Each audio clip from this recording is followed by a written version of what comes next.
আসসালামু আলাইকুম। বাংলাদেশ জাতীয় সংসদের মাননীয় speaker doctor Shirin Sharmin Chowdhury MP, মাননীয় শিক্ষামন্ত্রী ডাক্তার দীপুমণি এমপি, মাননীয় পররাষ্ট্রমন্ত্রী doctor A K Abdul Momen MP, মাননীয় সংসদ সদস্যবৃন্দ, সম্মানিত কূটনীতিকবৃন্দ, বিশ্ববিদ্যালয় মঞ্জুরি কমিশনের সম্মানিত চেয়ারম্যান ডক্টর কাজী শহীদুল্লাহ, ঢাকা বিশ্ববিদ্যালয়ের সম্মানিত উপাচার্য doctor Mohammad Akhtaruzzaman, Dhaka university alumni অ্যাসোসিয়েশনের সম্মানিত সভাপতি জনাব এ কে আজাদ, সম্মানিত শিক্ষকবৃন্দ, প্রিয় ছাত্রছাত্রীবৃন্দ, গণমাধ্যমের সম্মানিত প্রতিনিধিবৃন্দ, সম্মানিত সুধীমণ্ডলী, শুভ অপরাহ্ন। ঢাকা বিশ্ববিদ্যালয়ের শতবর্ষ পূর্তি উপলক্ষে আয়োজিত এই অনুষ্ঠানে উপস্থিত থাকতে পেরে আমি নিজেকে সৌভাগ্যবান মনে করছি। করোনা মহামারীর কারণে শতবর্ষের বর্ণাঢ্য অনুষ্ঠানে সশরীরে উপস্থিত থাকার আন্তরিক ইচ্ছা থাকা সত্ত্বেও তা সম্ভব হয়নি।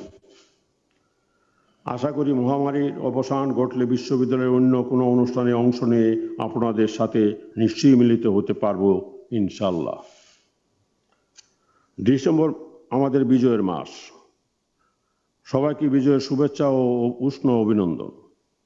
বিজয়ের মাসে আমি গভীর শ্রদ্ধার সাথে স্মরণ করছি সর্বকালের সর্বশ্রেষ্ঠ বাঙালি, স্বাধীন বাংলাদেশের মহান স্থপতি, জাতির পিতা বঙ্গবন্ধু শেখ মুজিবুর রহমানকে। আমি সশ্রদ্ধ চিত্তে স্মরণ করছি মুক্তিযুদ্ধে আত্মোৎসর্গকারী বীর শহীদদের, যাদের সর্বোচ্চ ত্যাগে অর্জিত হয়েছে আমাদের স্বাধীনতা।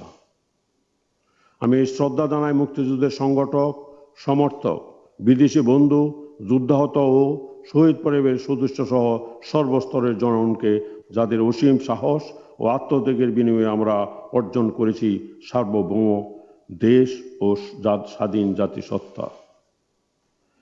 সম্মানিত সুধী, রাষ্ট্রভাষা আন্দোলন থেকে শুরু করে আমাদের মুক্তি সংগ্রাম এবং 1971 সালে সংগঠিত স্বাধীনতা যুদ্ধের মতো মুক্তির লড়াইয়ে ঢাকা বিশ্ববিদ্যালয়ের রয়েছে গৌরবোজ্জ্বল ভূমিকা। 1971 সালের 25শে মার্চ সংগঠিত ইতিহাসের বর্বরতম গণহত্যার অন্যতম লক্ষ্যবস্তু ছিল ঢাকা বিশ্ববিদ্যালয়। এতে ঢাকা বিশ্ববিদ্যালয়ের অনেক মেধাবী শিক্ষক, শিক্ষার্থী, কর্মকর্তা, কর্মচারী শহীদ হন। ঢাকা বিশ্ববিদ্যালয়ের শিক্ষক, ছাত্রছাত্রী, কর্মকর্তা, কর্মচারী তারা মহান মুক্তিযুদ্ধ সহ বিভিন্ন গণতান্ত্রিক আন্দোলনে শহীদ হয়েছেন। আমি তাদের প্রতি গভীর শ্রদ্ধা জানাচ্ছি। সম্মানিত সুধী, ঢাকা বিশ্ববিদ্যালয় বাঙালি জাতির শিক্ষা, সংস্কৃতি, ইতিহাস, ঐতিহ্য, গবেষণা, উদ্ভাবন, মুক্ত বুদ্ধি চর্চা, প্রগতিশীল ভাবনা, জাতি গঠন ও দেশাত্মবোধের চেতনার এক তেজোদ্দীপ্ত আলোকবর্তিকা, বাঙালির আশা আকাঙ্ক্ষার এক অনন্য বাতিঘর। জাতির পিতার জন্মশতবার্ষিকী ও মহান স্বাধীনতার সুবর্ণ জয়ন্তীর সঙ্গে একই সময়ে ঢাকা বিশ্ববিদ্যালয়ের শতবর্ষ উদযাপনের এই মহেন্দ্রক্ষণ শতবর্ষ পালনের অনুষ্ঠানকে আরও তাৎপর্যপূর্ণ করে তুলেছে। সম্মানিত সুধী, ঢাকা বিশ্ববিদ্যালয় প্রতিষ্ঠিত হয়েছিল একটি ঐতিহাসিক ঘটনার সূত্র ধরে। 1905 সালে বঙ্গভঙ্গ তথা অখণ্ড বাংলা প্রদেশকে ভেঙে পূর্ব বাংলা ও আসাম প্রদেশ গঠনের পর 1911 সালে এই সিদ্ধান্ত রদের রাজকীয় ক্ষতিপূরণ হিসেবে এই বিশ্ববিদ্যালয়ের যাত্রা শুরু হয়। ঢাকায় বিশ্ববিদ্যালয় স্থাপনের পরিকল্পনা তৈরির উদ্দেশ্যে গঠিত নাথান কমিটির সুপারিশের সঙ্গে স্যাডলার কমিশন নামে খ্যাত 1917 সালে গঠিত কলকাতা বিশ্ববিদ্যালয় কমিশনের সুপারিশের ভিত্তিতে ঢাকা বিশ্ববিদ্যালয় আইন 2020 প্রণীত হয়।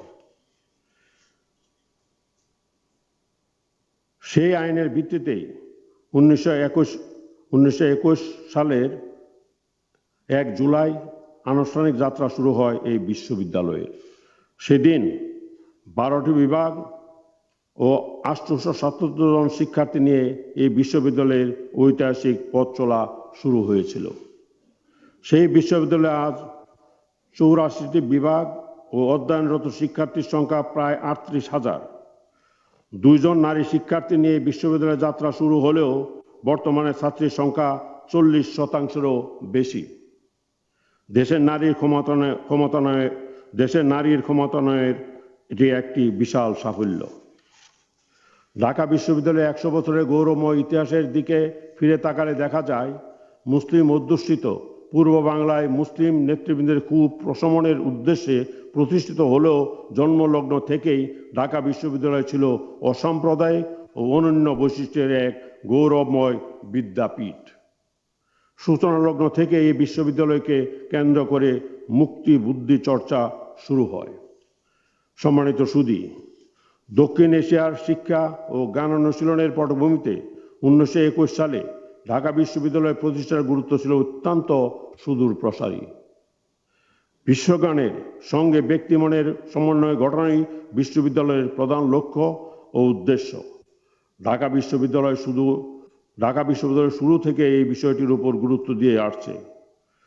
প্রথম বিশ্বযুদ্ধের পর হইতে উপমহাদেশে স্বাধীনতাকামী মানুষের উদারনৈতিক মুক্ত চেতনা নির্ভর ও সামষ্টিক জ্ঞান অনুশীলনের কেন্দ্র হয়ে উঠেছিল ঢাকা বিশ্ববিদ্যালয়।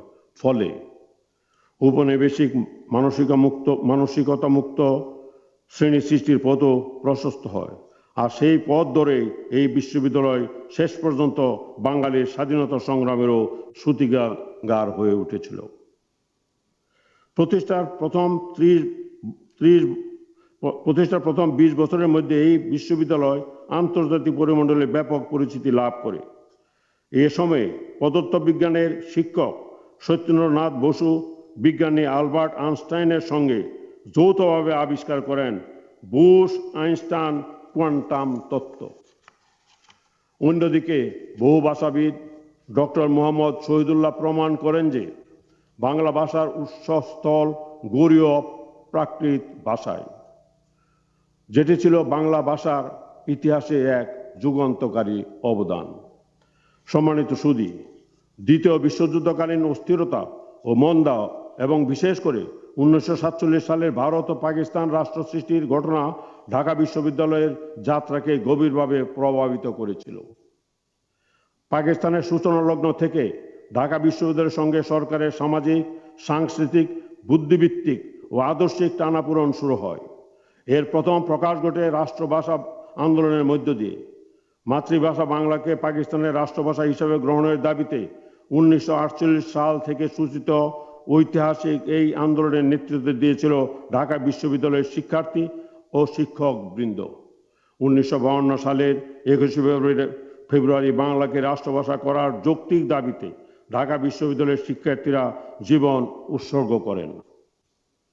এই আন্দোলনকে উপজীব্য করেই গড়ে ওঠে অসাম্প্রদায়িক বাঙালি জাতীয়তাবাদী চেতনা। বিশ্বের সকল জাতিসত্তার ভাষা সংস্কৃতি সংরক্ষণে 21 ফেব্রুয়ারি আজ আন্তর্জাতিকভাবে মাতৃভাষা দিবস হিসেবে উদযাপিত হচ্ছে। সম্মানিত সুধীমণ্ডলী, পাকিস্তান সৃষ্টির পর থেকেই ঢাকা বিশ্ববিদ্যালয় পরিচালনায় রাষ্ট্রীয় হস্তক্ষেপ বৃদ্ধি পেতে থাকে। ঢাকা বিশ্ববিদ্যালয়ের উপর পূর্ণ নিয়ন্ত্রণ প্রতিষ্ঠার লক্ষ্যে আইয়ুব খান সরকার 1961 সালে ঢাকা বিশ্ববিদ্যালয় অর্ডিন্যান্স জারি করে, যা কালা কানুন হিসাবে পরিচিত। স্বাধীনতা পর জাতির পিতা বঙ্গবন্ধু শেখ মুজিবুর রহমান সেই অর্ডিন্যান্স বাতিল করেন এবং ঢাকা বিশ্ববিদ্যালয় অধ্যাদেশ 1973 জারি করেন। ফলে বিশ্ববিদ্যালয়ের চিন্তার স্বাধীনতা ও মুক্ত বুদ্ধি চর্চার পরিবেশ নিশ্চিত হয়। বাংলাদেশ সৃষ্টির পূর্বেকার ঐতিহ্যের ধারাবাহিকতা স্বাধীনতা উত্তর সময়েও ঢাকা বিশ্ববিদ্যালয়ের সকল অগণতান্ত্রিক, অপসংস্কৃতি এবং সামরিক স্বৈরশাসন বিরোধী আন্দোলন সংগ্রামে সামনে থেকে নেতৃত্ব দিয়ে চলছে। এরই স্বীকৃতিস্বরূপ 2017 সালে ঢাকা বিশ্ববিদ্যালয়কে স্বাধীনতা পদকে ভূষিত করা হয়। মুজিব জন্মশতবর্ষে ঢাকা বিশ্ববিদ্যালয়ে Bangabandhu Sheikh Mujib research institute for peace and liberty স্থাপনও একটি অনন্য উদ্যোগ। এ উপলক্ষে তথ্যবহুল 6টি প্রকাশনা ঢাকা বিশ্ববিদ্যালয়ের শতবর্ষের ইতিহাস ও ঐতিহ্যকে সমুজ্জ্বল করেছে। সম্মানিত সুধীমণ্ডলী, বর্তমান শতাব্দীতে উন্নয়নশীল বিশ্বে উচ্চশিক্ষার গতি প্রকৃতি নিয়ে আমাদেরকে নানাভাবে ভাবতে হচ্ছে। বিশ্বায়ন ও তথ্য প্রযুক্তির অভাবনীয় বিস্ফোরণে সৃষ্ট ডিজিটাল বিভক্তি উন্নত বিশ্বের সঙ্গে উন্নয়নশীল বিশ্বের যে ব্যবধান সৃষ্টি করেছে তার মোকাবেলা এবং পুঁজি ও শ্রম নির্ভর অর্থনীতি থেকে জ্ঞান নির্ভর অর্থনীতিতে উত্তরণ এখন শিক্ষার প্রধান বিবেচ্য। এই পরিস্থিতিতে বিশ্বজ্ঞানের সঙ্গে ব্যক্তিক ও সামষ্টিক চেতনার সমন্বয় ঘটানোই বিশ্ববিদ্যালয়ের লক্ষ্য হওয়া উচিত। কালের পরিক্রমায় ঢাকা বিশ্ববিদ্যালয়ের শিক্ষার্থীর সংখ্যা যেমন বেড়েছে তেমনি বেড়েছে এর অবকাঠামো ও শিক্ষা কার্যক্রমের পরিধি। আধুনিক জ্ঞান বিজ্ঞান ও তথ্য প্রযুক্তির কল্যাণে প্রতিযোগিতারও আন্তর্জাতিকীকরণ হয়েছে। তাই একজন শিক্ষার্থীকে ডিগ্রি অর্জনের পাশাপাশি আন্তর্জাতিক মান অর্জন করতে হবে। বিশ্ববিদ্যালয় কর্তৃপক্ষকেও কারিকুলাম নির্ধারণ ও পাঠদানের ক্ষেত্রে বিশ্বমানের কথা বিবেচনায় রাখতে হবে। মাতা পিতা ও অভিভাবকগণ অনেক আশা আকাঙ্ক্ষা নিয়ে ছেলে মেয়েদেরকে বিশ্ববিদ্যালয়ে পাঠান। এছাড়া তাদের পেছনে দেশ ও জনগণের বিনিয়োগও যথেষ্ট। তাই শিক্ষার্থীদেরকে পরিবার, দেশ ও জনগণের আশা আকাঙ্ক্ষা পূরণের সক্ষমতা অর্জন করতে হবে। সম্মানিত সুধীমণ্ডলী, সম্প্রতি বাংলাদেশ স্বল্পোন্নত থেকে উন্নয়নশীল দেশের কাতারে উন্নীত হয়েছে। এটি নিঃসন্দেহে একটি খুশির খবর, কিন্তু এ নিয়ে আত্মতুষ্টিতে ভুগলে চলবে না। 2041 সালের মধ্যে উন্নত দেশের কাতারে সামিল হওয়ার লক্ষ্যে এখন থেকে সর্বাত্মকভাবে কাজ শুরু করতে হবে। চতুর্থ শিল্প বিপ্লব এগিয়ে চলছে। কয়েক বছর পরই পঞ্চম শিল্প বিপ্লবের ঢেউ বইতে শুরু করবে। তাই চতুর্থ শিল্প বিপ্লবের সুযোগকে কাজে লাগিয়ে পঞ্চম শিল্প বিপ্লবের জন্য প্রস্তুতি নিতে হবে। বিশ্ববিদ্যালয়গুলোকে এ লক্ষ্যে পথিকৃতের ভূমিকা পালন করতে হবে।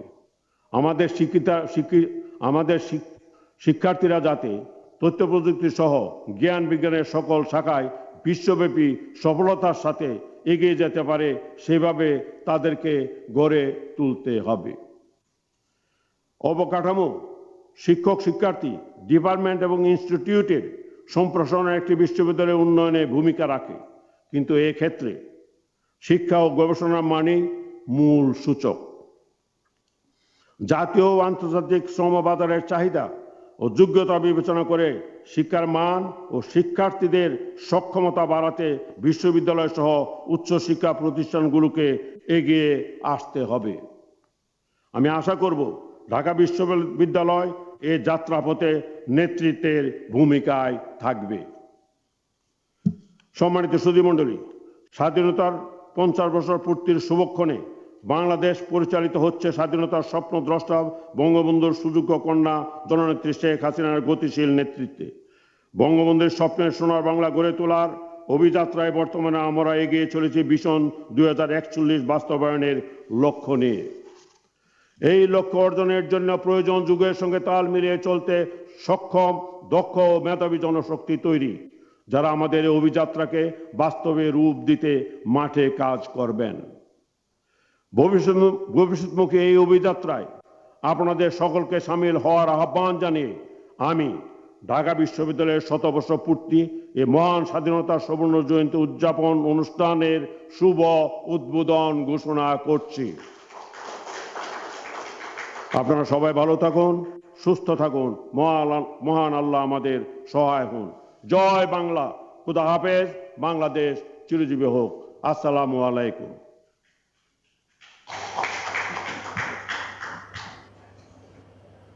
ধন্যবাদ মহামান্য রাষ্ট্রপতি ও মাননীয় চ্যান্সেলর, আপনার মূল্যবান ও দিক নির্দেশনামূলক ভাষণ প্রদানের জন্য।